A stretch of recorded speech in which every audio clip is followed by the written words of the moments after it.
Movie की starting में हम हीरो को देखते हैं जो कि अपनी हीरोइन को बहुत ही फनी वे में प्रपोज करता है। हमें हीरोइन का फेस नहीं दिखाया जाता और यहाँ से हमें पोस्ट की स्टोरी दिखाई जाती है। वहाँ पर हीरो 4 बजे उठकर थोड़ा सा वर्कआउट करने के बाद इंग्लिश न्यूज़ सुनते हुए नाश्ता बनाने लगता है और उसके बाद पढ़ते पढ़ते उसकी आंख लग जाती है।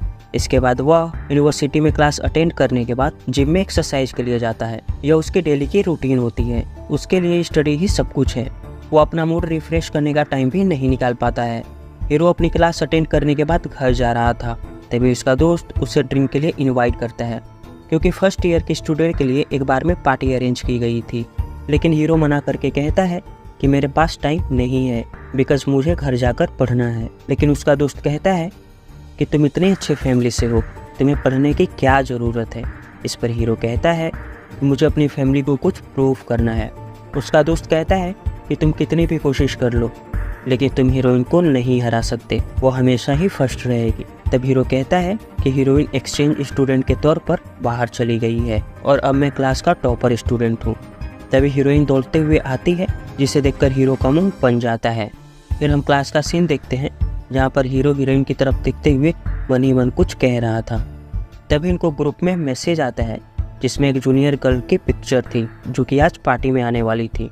हीरो भी उसे देखने के लिए पार्टी में चला जाता है जहाँ पर सभी लड़के उस जूनियर को ज़्यादा प्रायोरिटी दे रहे थे, लेकिन वह जूनियर गर्ल हीरो को लाइन मारती है। फिर वहाँ बातों ही बातों में क्लास के परफॉर्मेंस की बात होती है। सभी कहते हैं कि हीरो हमेशा सेकेंड आता है। जूनियर पूछती है कि ऐसा क्यों होता है, तो वह बताता है कि हीरोइन इसे आगे निकलने ही नहीं देती। यह सुनकर जूनियर सबके सामने कहती है कि इस बार हीरो फर्स्ट पोजीशन में आएगा।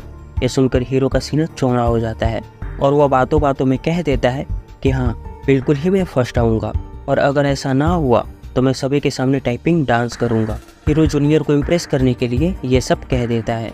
उसके दोस्त उसे एक डेयर देते हुए उसका वीडियो बना लेते हैं और इस वीडियो को सोशल मीडिया पर पोस्ट भी कर देते हैं जिससे सभी को इस डेयर के बारे में पता चल जाता है। तभी अगले सीन में हम हीरो को बाथरूम में अपने दोस्तों के साथ देखते हैं। वो इस डेयर को लेकर बहुत परेशान था और अपने दोस्तों पर गुस्सा करता है क्योंकि उन लोगों ने ही उसे इस परेशानी में डाला है। क्योंकि हीरो काफ़ी सालों से उसे हराने की कोशिश कर रहा था लेकिन वो कामयाब नहीं हो रहा था।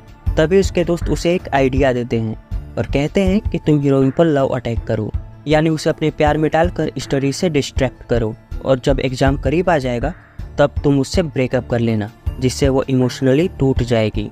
हीरो को यह आइडिया काफ़ी अच्छा लगता है। वो किसी भी सूरत में इस डेयर को जीतना चाहता था क्योंकि उसकी इज्जत का जो सवाल था। हीरो अपने प्लान पर काम करना शुरू कर देता है। वह हीरोइन को एक लव लेटर लिखता है। हीरोइन वो लेटर ले लेती है लेकिन वो कोई रिस्पॉन्स नहीं करती। इसके बाद हमें क्लास का सीन दिखाया जाता है। हीरोइन क्लास में प्रेजेंटेशन दे रही थी और हीरो उसे देखकर मुस्कुरा रहा होता है। फिर हम हीरो को अपने दोस्त के साथ कैफ़े में देखते हैं जहाँ उसका दोस्त उसे हीरोइन को पटाने का टिप्स दे रहा होता है और ऐसे ही वो कैफ़े में बैठे एक लड़की को पटाता है ताकि उसके दोस्त को अंदाज़ा हो जाए कि लड़की कैसे पटाई जाती है। इसके बाद हमें दिखाया जाता है कि हीरो हीरोइन के सामने खड़ा होकर अपने प्यार का इजहार कर रहा होता है, लेकिन उसने आज तक किसी लड़की को डेट नहीं किया था और उसे नहीं पता था कि लड़की को कैसे प्रपोज करते हैं। इसलिए वह प्रपोज करते हुए बच्चों जैसी हरकतें कर रहा था, लेकिन हीरोइन उसे रिजेक्ट नहीं करती और वह उसे हाँ बोल देती है। हीरो उससे कहता है कि तुम मेरी गर्लफ्रेंड बनने के लिए मान कैसे गई। तब हीरोइन कहती है कि मैं भी तुम्हें पहले से पसंद करती हूँ। फिर हमें फ्लैशबैक का सीन दिखाया जाता है जहाँ पर जब यह दोनों कैफे में हीरोइन को लव अटैक में फंसाकर हराने की बात कर रहे होते हैं, तब वो लड़की जो इनके बगल में बैठी होती है सभी बातें सुन लेती है और वह हीरोइन की दोस्त होती है। इसलिए वह इन दोनों का प्लान हीरोइन को जाकर बता देती है। इसलिए हीरोइन भी इस प्लान को कंटिन्यू करना चाहती थी और इन दोनों का प्लानिंग यह था कि वो एग्जाम से पहले एक दूसरे से ब्रेकअप कर लेंगे ताकि वह दोनों इमोशनली अनस्टेबल हो जाएं और वो फर्स्ट पोजीशन ला सके। अगले सीन में हीरो हीरोइन के वर्किंग प्लेस पर जाता है। फिर उसे देखकर हैरान हो जाता है और कहता है कि मैं तुम्हें यहाँ पर देखने आया हूँ क्योंकि तुम पूरे हफ्ते काम करती हो और वीकेंड के ऊपर भी बिजी रहती हो, इसलिए मैं तुम्हें देखने के लिए यहाँ आ गया। वो एक दूसरे को देखकर ऐसे एक्टिंग कर रहे थे जैसे वो बहुत खुश हैं, लेकिन हीरोइन अंदर ही अंदर गुस्सा हो रही थी। हीरो एक कॉफ़ी ऑर्डर करता है और कहता है कि मैं यहाँ बैठकर पढ़ने वाला हूँ और तुम्हारा वेट करूँगा। यह सुनकर लड़की को काफ़ी गुस्सा आ रहा था, लेकिन वो उसे बर्दाश्त करती है और हंसने की एक्टिंग करती है क्योंकि उसे भी पता था कि वह दिल से कोई काम नहीं कर रहा है, वह भी एक्टिंग कर रहा था। इसलिए हीरोइन को काफ़ी गुस्सा आता है। इसके बाद हम लाइब्रेरी का सीन देखते हैं जहाँ हीरोइन बुक सेट कर रही होती है और हीरो उसे बड़ी प्यार से दिखता है। यह देखकर हीरोइन भी स्माइल कर देती है और साइड हो जाती है और बाद में उसे खूब गालियाँ देती हैं। वो लड़का भी अपनी एक्टिंग पर काफ़ी शर्मिंदा होता है क्योंकि उसने कभी किसी लड़की को डेट नहीं किया था। इसके बाद हम अगले सीन में हीरोइन को एक दूसरे के वर्क प्लेस पर देखते हैं जहाँ पर बच्चे गेम खेल रहे होते हैं और हीरोइन हीरो के लिए नूडल्स लेकर आती है। हीरो हीरोइन को एक फूल देता है जिसे देखकर बच्चे बहुत ज़्यादा इम्प्रेस हो जाते हैं। यह देखकर हीरोइन स्माइल करने लगती है। वो फूल ले लेती है लेकिन अंदर जाकर वो सारे फूल डस्टबिन में डाल देती है। इसके बाद हम हीरोइन को कैफ़े वाली वर्क प्लेस पर देखते हैं जहाँ वो अपना काम कर रही थी और हीरो वहाँ बैठकर स्टडी कर रहा होता है। उसे बहुत ज़्यादा नींद आ रही थी और यह देखकर हीरोइन बहुत हंस रही थी। फिर अगले दिन हम देखते हैं कि हीरो जिम करके बहुत ज़्यादा थक जाता है और वह वहीं सो जाता है। इसके बाद जब उसकी आँख खुलती है तब वह रनिंग करता हुआ हीरोइन के वर्क प्लेस पर आता है जो अपना काम खत्म करके घर जा रही होती है। हीरोइन हीरो को देखकर हैरान हो जाती है और उससे पूछती है कि तुम इस वक्त यहाँ क्या कर रहे हो। हीरो बताता है कि मैं तुम्हें घर तक छोड़ने आया हूँ। हीरोइन कहती है कि मेरा घर यहाँ से बिल्कुल पास में है और मैं खुद से चली जाऊँगी, लेकिन हीरो उसे इम्प्रेस करने के लिए उसके साथ जाता है। घर की तरफ जाते हुए वे दोनों बिल्कुल खामोश होते हैं। वे दोनों काफ़ी ऑकवर्ड फील कर रहे थे। हीरो उससे बात करने का ट्राई करता है और उससे पूछता है कि तुम्हारी लाइफ का ड्रीम क्या है, लेकिन हीरोइन कोई खास रिस्पॉन्स नहीं करती और वह हीरो से उसके ड्रीम के बारे में पूछती है। वह बताता है कि मैं चाहता हूँ मेरी एक अच्छी कंपनी में जॉब लग जाए और मेरी भी एक अच्छी और हैप्पी फैमिली हो और इनके साथ मैं एक नॉर्मल लाइफ जी सकूँ। तभी हीरोइन कहती है कि मेरी भी यही ड्रीम है। इसके बाद हीरो हीरोइन का हाथ पकड़ने की कोशिश करता है लेकिन हीरोइन के हाथ पर एक कट लगा हुआ था, इसलिए हीरो जैसे उसका हाथ पकड़ता है वह हीरो की गर्दन पर एक पंच मारती है जिससे कुछ समय के लिए हीरो की सांसें रुक जाती है और वह कहता है कि मैं अपनी गर्लफ्रेंड का हाथ भी नहीं पकड़ सकता। हीरोइन कहती है तुमने अचानक से मेरा हाथ पकड़ा इसलिए मैं डर गई थी। हीरो देखता है कि हीरोइन का चेहरा लाल हो रहा है। वो उससे पूछता है कि चोट मुझे लगी है और तुम्हारा फेस लाल क्यों हो रहा है। यह सुनकर हीरोइन नर्वस हो जाती है और वहाँ से चली जाती है। फिर हम देखते हैं कि हीरोइन अपने घर पहुंचकर वॉशरूम में जाती है और अपने हाथ पर लगे कट को देखकर उसे 1 साल पहले का सीन याद आता है जब क्लासरूम में उसके फिंगर पर छोटा सा कट लगा था। फिर हीरो ने उसे एक बैंडेज दिया था। वो उसे बैंडेज के लिए थैंक यू कहने वाली थी लेकिन इतने में ही क्लास ओवर हो जाता है और हीरो वहाँ से चला जाता है। हीरोइन को हीरो का यह काम बहुत अच्छा लगा। वह तभी से हीरो को पसंद करने लगी थी। सीन प्रेजेंट में आता है तब हीरोइन को उसकी दादी का कॉल आता है जो उसके हेल्थ के बारे में पूछती हैं। हीरोइन अपने डेली रूटीन से काफ़ी थक गई थी, फिर भी वो अपनी दादी माँ से कहती है कि मैं ठीक हूँ। फिर हम अगले सीन में हीरो को देखते हैं जो हीरोइन के बारे में सोच रहा था। वो सोच रहा था कि कैसे हीरोइन को अपने प्यार में ज़्यादा से ज़्यादा फंसाया जाए। तभी उसे एक आइडिया आता है। वह हीरोइन को मैसेज करके उसे डेट पर चलने को बोलता है। उसके बाद हम अगले दिन देखते हैं कि दोनों डेट करने के लिए एक एस्केप रूम में आए होते हैं और गेम्स खेल रहे होते हैं और हीरो सोच रहा था कि हीरोइन के करीब कैसे जाएं और इसलिए वह हीरोइन को किस करने के बारे में सोचता है।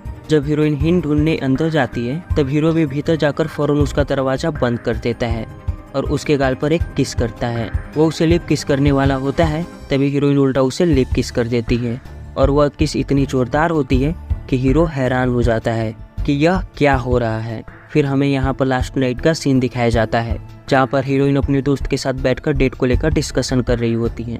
हीरोइन कहती है कि मुझे इन सब नाटक के चक्कर में उसके साथ डेट पर भी जाना होगा। उसकी फ्रेंड पूछती है कि क्या तुम उसे किस भी करने वाली हो। हीरोइन कहती है कि ऐसा कुछ नहीं है, हम बस नाटक कर रहे हैं, हम इस लेवल से ऊपर नहीं जा सकते। हीरोइन की दोस्त कहती है कि तुम सोच लेना। फिर वह वहाँ से चली जाती है। इसके बाद हीरोइन गूगल पर सर्च करती है कि किस कैसे करते हैं और इधर हीरो की हालत खराब हो रही थी। उसे समझ नहीं आ रहा था कि यह सब क्या हो रहा है। कुछ समय बाद हीरो को भी यह किस अच्छा लगने लगता है और वह भी उसे पकड़कर किस करने लगता है। तभी एस्केप रूम का बेल बज जाता है और वे दोनों अलग हो जाते हैं। वहाँ से बाहर होने के बाद हम दोनों को देखते हैं जहाँ हीरो की हालत कुछ ज़्यादा ही खराब होती है। उसने फेस वॉश किया था और उसके बाल गीले होते हैं। यह देखकर वह उससे पूछती है कि तुम्हें इतनी गर्मी क्यों हो रही है। तभी हीरो कहता है कि कुछ देर पहले तुमने इतनी जोरदार किस की थी इसलिए मेरी हालत खराब है। यह दोनों अपने मन में सोच रहे थे कि यह सब कुछ ज़्यादा ही हो रहा है, इसलिए वह इस फेक रिलेशनशिप को ख़त्म करने के बारे में सोचते हैं।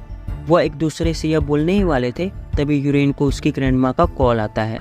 तभी उसे पता चलता है कि उसकी ग्रैंड माँ हॉस्पिटल में एडमिट है। वो फ़ौरन अस्पताल जाती है। नेक्स्ट सीन में हम हीरोइन को अपनी ग्रैंड माँ के पास बैठे देखते हैं। वो उससे पूछती है कि आपको क्या हुआ है। उसकी ग्रैंड माँ कहती है कि मैं जिस उम्र में हूँ इस उम्र में यह सब नॉर्मल है। दरअसल वो बेहोश हो गई थी। हीरोइन समझ जाती है कि उन्होंने कुछ ज़्यादा ही काम कर लिया है, इसलिए उनकी तबीयत खराब हो गई है। वो ज़ोर ज़ोर से रोने लगती है और कहती है कि आपको पता है ना कि आपके अलावा इस दुनिया में मेरा कोई नहीं है। उन दोनों के बाद हीरो भी खड़ा होकर सुन लेता है। इसके बाद उसे हीरोइन के लिए काफ़ी बुरा लगता है। हीरोइन अपनी दादी से कहती है कि आप ज़्यादा काम ना किया कीजिए, मैं सब कुछ हैंडल कर लूँगी। वो उन दोनों को अकेला छोड़कर बाहर चला जाता है। कुछ देर के बाद ग्रैंड माँ डिस्चार्ज हो जाती हैं। तब हीरोइन उन्हें लेकर बाहर आती है। बाहर हीरो उनका वेट कर रहा होता है। वो उससे पूछती है कि तुम इतनी रात को यहाँ पर क्या कर रहे हो, अभी तक तुम गए क्यों नहीं। दरअसल हीरो उनके लिए खाना लेने गया था। ग्रैंड माँ हीरोइन से पूछती है कि यह कौन है। वो बताती है कि यह मेरा कॉलेज फ्रेंड है और यही मुझे हॉस्पिटल लेकर आया है। यह सुनकर ग्रैंड माँ को बहुत अच्छा लगता है और वह हीरो को थैंक यू कहती हैं। हीरो उन दोनों को घर तक लिफ्ट देने की बात करता है, लेकिन हीरोइन मना कर देती है और उससे कहती है कि रात काफ़ी हो चुकी है, तुम्हें घर जाना चाहिए और घर जाकर आराम करो। लेकिन ग्रैंड माँ हीरो को कहती हैं कि रात काफ़ी हो चुकी है, इसलिए तुम इस टाइम वापस नहीं जा सकते। तुम हमारे ही घर पर रात को रुक जाओ और सुबह होते ही चले जाना। यह सुनकर हीरो हैरान हो जाता है और वह ग्रैंड माँ को मना कर देता है, लेकिन वह नहीं मानती और हीरो को ज़बरदस्ती अपने यहाँ रोक लेती है।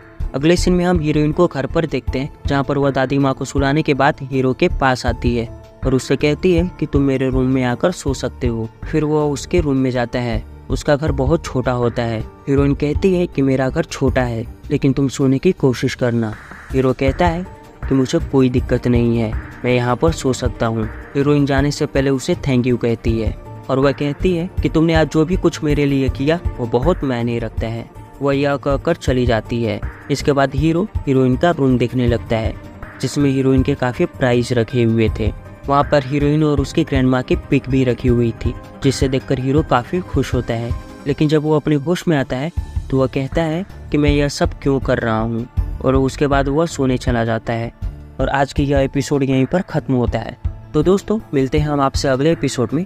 तो प्लीज़ आप लोग मेरे इस वीडियो को लाइक करें और चैनल को सब्सक्राइब करें, क्योंकि हमें आपके सपोर्ट की बहुत ज़्यादा ज़रूरत है। तो मिलते हैं आपसे अपनी नेक्स्ट वीडियो में। तब तक के लिए टाटा और बाय बाय।